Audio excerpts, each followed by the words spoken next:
The part I differ from Christianity is I do not believe in the fear part of the heaven and hell. I don't believe in that. I don't believe, though, that if someone does not recognize Jesus as the one, that they are discarded or that they go to hell. I don't personally. I believe that we're all God's children.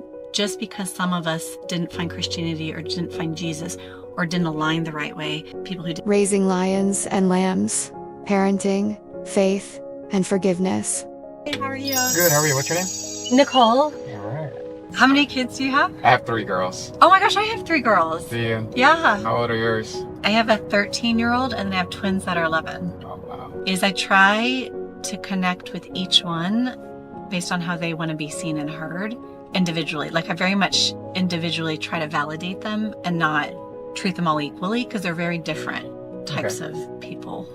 Like one of mine is very bold and confident and driven, so I have to be a little bit more firm with her. And then the other 2 are very more sensitive, and one I have to be a lot more gentler on because I think life is going to be harder on her, so to speak, in the sense of like it doesn't come as easy for her. So like I try to support her more, but then the one that is like a lion, I have to be a little bit more firm with. So the one that's soft, Yeah. you're being soft with. A little softer with, yeah. Yeah. I'm a little gentler with her because she's had it a little bit rougher. Like, she's been bullied a little bit. She's been taken advantage of by other little kids in school.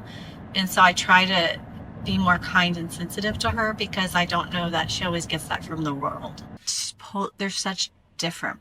It's literally like lion and lambs. Yeah. I'm raising. Train up a child in the way he should go. Even when he is old, he will not depart from it.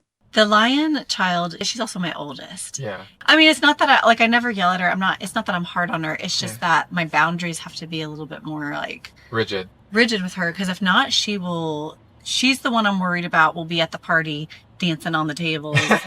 Like, you know what I mean? Like she's that child I'm worried about. Where the other ones I'm worried some guy's going to take advantage of them. So I have to teach them like, you know, don't take red Solo cups from strangers, you know, like be careful. The other one I'm more worried about, like, she's going to get everyone in jail.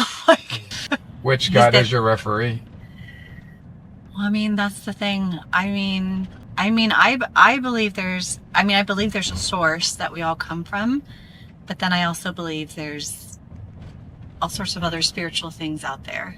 I don't know. What do you think? Well, yeah, I'm curious what y'all's source code is. Well, I would say, we're Christian. We go to church. So I personally believe there is a divine creator, but then I believe we're all a piece of that, a part of that, and that's within us. Like we're like the soul within us. We're having a human experience, but we're all from the divine. And so like when we die, we go back to that source, almost like an ocean, and we're like the droplet.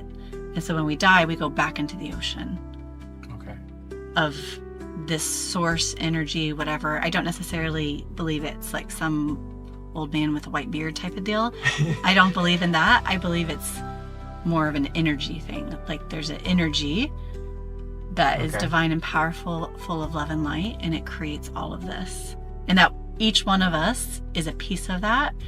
And so we can find the humanity in each one of us. And religions like Buddhism, Hinduism, like all of it, I believe is a piece. If you're saying you're Christian, what makes you different from the Hindu or the Buddhist or the atheist or the agnostic? I don't believe I am different in the sense that I have something they don't have.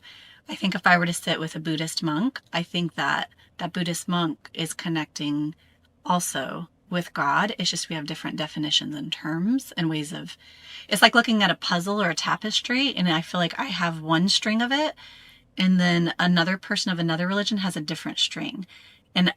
But if we stepped back and we looked at it, we're looking at the same tapestry. It's just we're all only focused on our one piece of it. Well, because I believe the difference, I talk about the other religions, like Buddha and Hindu, they have a karma.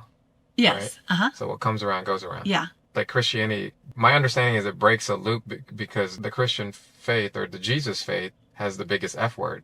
Forgiveness. Oh, forgiveness. I was like, wait, which F word? So forgiveness, yeah. So yeah. It's not the same. What comes around goes around. I do bad, I get bad. I do good, I get good. Mm-hmm. So in this case, I do bad. I can break the loop. Forgiveness. I can break the loop of code. He can forgive and cover it, his yeah. sins, and then I can rest in this His peace. peace or whatever, Yeah. whatever eternal life that's uncovered. In Christianity, there's very much a concept of judgment and hell, in the sense of, if you don't accept Jesus as your Lord and Savior, you know, that's it. You're doomed. You're going to hell. Done. And if you accept Jesus and you have forgiveness, you rest forever in peace. I believe a little differently than that. I believe when we die, we go back to the light, back to the higher vibration, the higher energy, all those things. However, if we live in a paradigm where our soul feels like, you know, let's say I did terrible things, I murdered people my whole life, things like that. And there's a part of my paradigm that's like, I need to experience hell because that's what I believe is whatever. I do believe in the spiritual realm, I can have that experience, but then I still get pulled to the light. That's what I believe. So that's kind of like, I grew up Catholic, and I think that's kind of their... Like a purgatory. I do believe Jesus is Jesus and the Son of God. I believe in all of that. But I'm saying I do believe there's other spiritual people as well. I guess the big point of what I'm trying to say is, even though I'm a Christian, I am, the part I differ from Christianity is I do not believe in the fear part of the heaven and hell. I don't believe in that. I believe in, if your soul needs to experience that, you experience whatever it is negative that you need to experience. But at the end of the day, we're all back with the light. We're all back in this higher vibrational state, whether it's with Jesus, with God. If you're of a different religion, let's say you're like a Buddhist monk or something, we're all back, though, I'm saying, like to that ocean, where we're all back to that same space where we're this light and love energy. That's what I believe. Wow. The question is, how would your kids validate that faith? How is your kids going to know where they're going to quality check what you're teaching them, your faith? The way I raise them is we do go to church every Sunday. So we go to a non-denominational church. Okay. We don't have any kind of like rituals per se, or like, we don't have specific things that I raise the girls in, like, this is what you do. From what I've studied, it's supposed to be the helper and the comforter, right? Yeah, so does absolutely. That mean it's supposed to guide us, and that would that be the source that walks with us on this earth? I believe inside of us there's a spark of God. I feel like when we connect with whatever spirituality that is, whether it's Christianity or something else, because not everyone knows Christianity, it's like, I feel like that's the path back to connect with your divine. Jesus is my person who, you know, I pray and who I draw my closeness from. If Jesus is telling us he's the best option, and you're talking to, you're discipling to a Hindu or a Buddhist, but you're telling them that is okay, but Jesus is telling us, I am the way. He is the way, the truth, the light. Yeah. How do you reconcile that? I am the way and the truth and the life. No one comes to the Father except through me. I don't believe, though, that if someone does not recognize Jesus as the one, that they are discarded or that they go to hell. I believe that we're all God's children. Just because some of us didn't find Christianity or didn't find Jesus or didn't align the right way, people who did terrible things, do I believe their souls have a price to pay in some way? Yes. I'm not the judge. And again, it's not a good or bad or anything like that, but it's like we see our children. Yeah. They're all our children. We love all of them, and they all come on the trip with us. They all get to go to Hawaii with us, right? But are there some children where we're like, I'm going to have to discipline you a little bit more, and I'm going to be more firm with you, and maybe this is going to end up happening in your life, right? But my point is that I do believe that we all end up there if we want. But I believe if a soul is really that tethered and attached to terrible things, I also see Jesus was not all judgment in the sense of the stories of him with the woman at the well, the story with him with the, you know, all these stories of especially how he treated women and stuff, but where all these Pharisee men would be like, this is the law. Why are you letting this woman, you know, why, you know, cry on your feet, pour out her perfume, wipe it with your hair. She's a terrible sinner.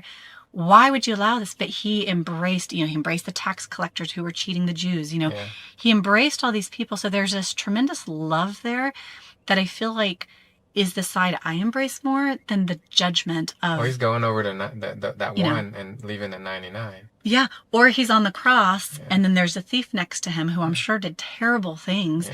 And am I going to see you in paradise, or am I going to see you again? He's like, you're gonna be with me. I believe we all end up there. It's just all of our past and all of our things are different.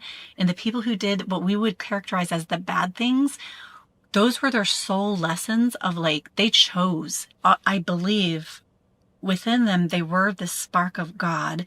They came to this earth and their soul was like, I'm going to explore these lessons. I have no idea why they chose those lessons, but that's what they did. And then they die. And then their soul gets to decide, I'm so attached to the greed, the jealousy, the hate, the envy. I'm going to stay with these darker forces. And then whatever that looks like, I don't know. Maybe it is hell. Maybe it's demonic. Maybe it's Satan. I don't know. These things. But then at some point, I feel like Jesus is always there. God is always there. The light's there where it's like, you can come out, but if you choose to be away from me because you cannot resonate with this light, this higher vibration, then I'm going to let you because I love you enough. I'm going to let you. That's the free will side. I appreciate it. Nice to meet you, Yeah, Louie. so good to meet you, Louie. Yeah. Thank you. Appreciate the conversation and everything. Yeah. Yes. Thank you. Take care. Different views, same faith. What do you believe? Comment below. Is salvation exclusive or universal?